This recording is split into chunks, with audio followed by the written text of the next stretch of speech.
नमस्कार दोस्तों। Ocean network में आपका स्वागत। लोकसभा चुनाव सिर पर हैं। अलग-अलग पॉलिटिकल पार्टियां अपने-अपने हिसाब से उनकी तैयारियां कर रही हैं। लेकिन हमेशा की तरह भारतीय जनता पार्टी इस कामकाज में, इस रेस में भी सबसे आगे दिखाई दे रही है। एक युवराज हैं जो भारत जोड़ने में लगे हुए हैं। पहले भी, पिछले साल भी कन्याकुमारी से कश्मीर तक की यात्रा की थी। इस बार मणिपुर से शुरू हो गए और मुंबई तक भारत जोड़ने के लिए निकले।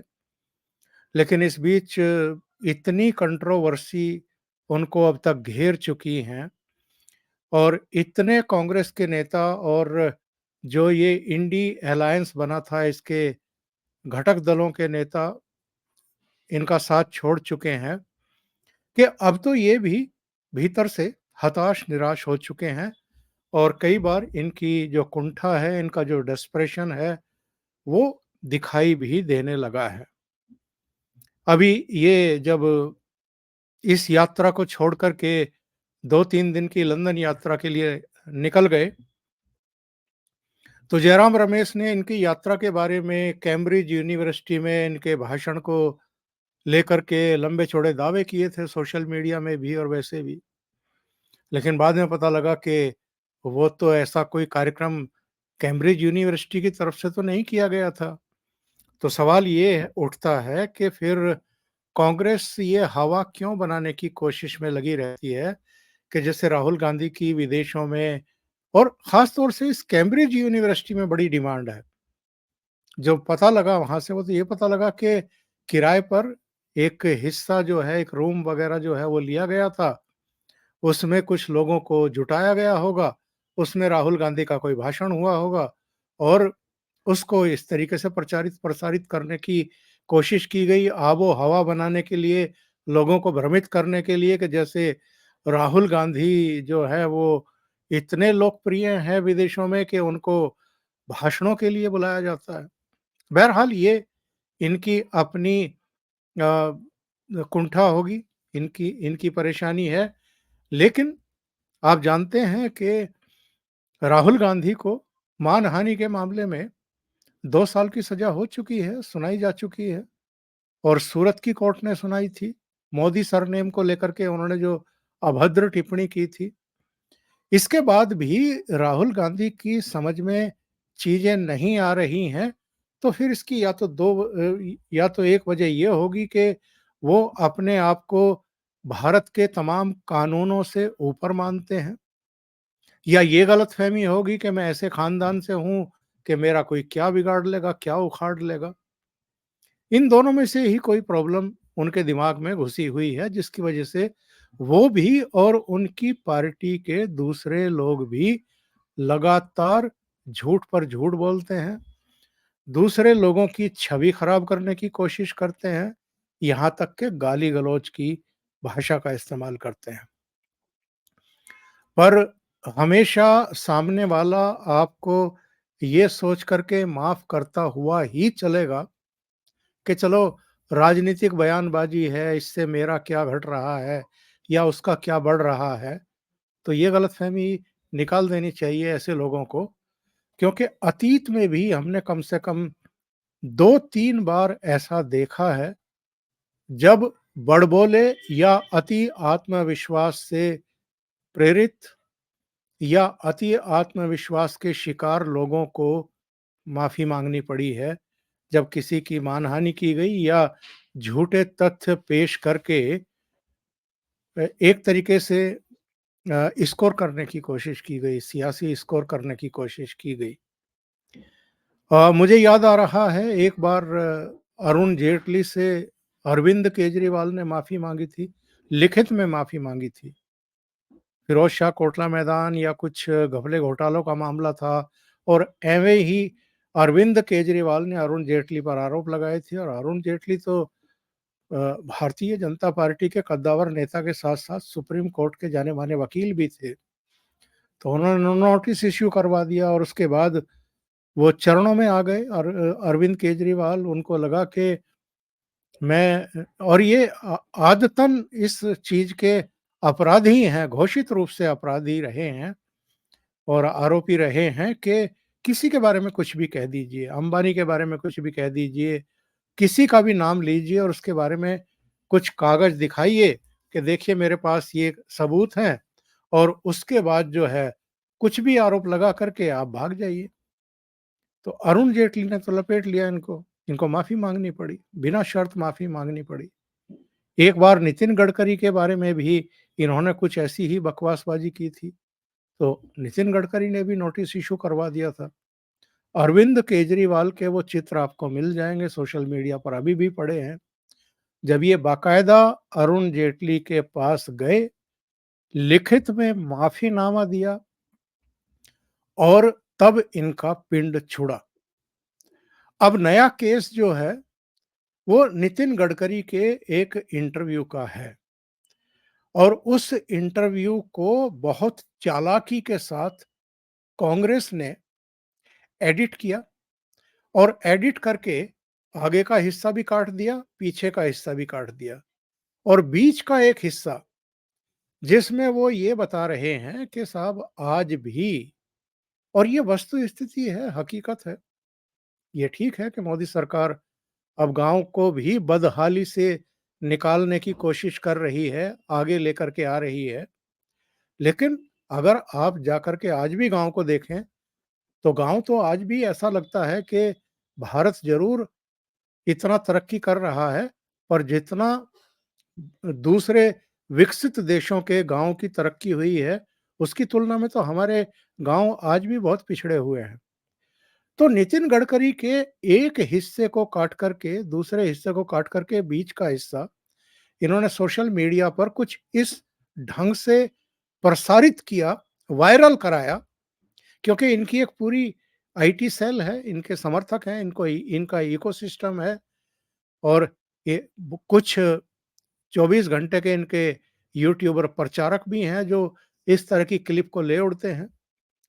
कुल मिलाकर के साजिश ये थी, कोशिश ये थी कि नितिन गडकरी और प्रधानमंत्री नरेंद्र मोदी में आपस में मनमुटाव कराया जाए और चीज़ों को लोकसभा चुनाव से ठीक पहले इन्हीं के एक कद्दावर मंत्री, जो भारतीय जनता पार्टी के राष्ट्रीय अध्यक्ष भी रह चुके हैं, उनके वीडियो को प्रचारित करवा करके कि देखो गाँव की आज भी ये बदहाली है, गाँव में तो आज भी ये हाल है। जैसे नरेंद्र मोदी ने भी पिछले 10 साल में गाँव के लिए कुछ किया ही नहीं है और उनके मंत्री ही ये सब बता रहे हैं। गडकरी के ऑफिस ने, खुद नितिन गडकरी ने इसको बेहद सीरियसली लिया। मैं आपको वो दोनों क्लिप सुनवाता हूँ और ये नितिन गडकरी के ऑफिस ने ही जारी की कि साहब असली क्या थी और नकली क्या थी। तो पहले तो जो इन्होंने वो शेयर की, यानी एडिट करके, वो सुनते हैं और उसके बाद जो असली है वो सुनते हैं। इससे इनकी पोल पट्टी खुल जाती है और पता लगता है कि ये कितने डेस्परेट हैं, कितने हताश और निराश हो चुके हैं और अब किस तरह के हथकंडे अपनाने की साजिशें रचने लगे हैं। आइए सुनते हैं। आज गांव गरीब मजदूर किसान दुखी है। इसका कारण यह है कि जल जमीन जंगल और जानवर, रूरल एग्रीकल्चर ट्राइबल, ये जो इकोनॉमी है, यहाँ अच्छे रोड नहीं है, पीने के लिए शुद्ध पानी नहीं है, अच्छे अस्पताल नहीं है, अच्छी स्कूलें नहीं है, किसान के फसल को अच्छे भाव नहीं है। जब गांधी जी थे तब 90% आबादी गांव में रहती थी और यहाँ तक जो क्लिप अभी तक सुनी है, ये इन्होंने एडिट करके कांग्रेस के ट्विटर हैंडल पर डाली और जहां से उनकी असली क्लिप है जिसको एडिट करके इन्होंने डाली है, फिर वो शुरू होती है। इसको दोबारा सुन लेते हैं जो इन्होंने कांग्रेस के ट्विटर हैंडल पर डाली है। आज गांव गरीब मजदूर किसान दुखी है। इसका कारण यह है कि जल जमीन जंगल और जानवर, रूरल एग्रीकल्चर ट्राइबल, ये जो इकोनॉमी है, यहाँ अच्छे रोड नहीं है, पीने के लिए शुद्ध पानी नहीं है, अच्छे अस्पताल नहीं है, अच्छी स्कूलें नहीं है, किसान के फसल को अच्छे भाव नहीं है। जब गांधी जी थे अब यहाँ से असली क्लिप शुरू हो रही है, जरा सुनिए। तब 90% आबादी गांव में रहती थी और धीरे धीरे ये 30% का माइग्रेशन क्यों हुआ? इसका कारण आज गांव गरीब मजदूर किसान दुखी है। इसका कारण यह है कि जल जमीन जंगल और जानवर, रूरल एग्रीकल्चर ट्राइबल, ये जो इकोनॉमी है यहाँ अच्छे रोड नहीं है, पीने के लिए शुद्ध पानी नहीं है, अच्छे अस्पताल नहीं है, अच्छी स्कूलें नहीं है, किसान के फसल को अच्छे भाव नहीं है और ये जो सस्टेनेबल डेवलपमेंट जो होनी है हुई नहीं ऐसा नहीं, पर जिस प्रपोर्शन में बाकी इसमें हुआ उतना नहीं हुआ। हमारी सरकार आने के बाद हम भी बहुत काम कर रहे हैं। हमने 550 एस्पिरेंट ब्लॉक्स निकाले हैं, 120 एस्पिरेंट डिस्ट्रिक्ट मोदी जी ने निकाले कि जहां विशेष रूप से काम करें। ये जो मोदी सरकार के काम उन्होंने गिनाए हैं कि हम कर रहे हैं, इसको पूरा काट दिया गया। और शुरू में जो गांधी जी का संदर्भ देते हुए कहा गया कि जब गांधी जी का एरा था तब क्या स्थिति थी और आज क्या स्थिति है, उसको भी काट दिया गया।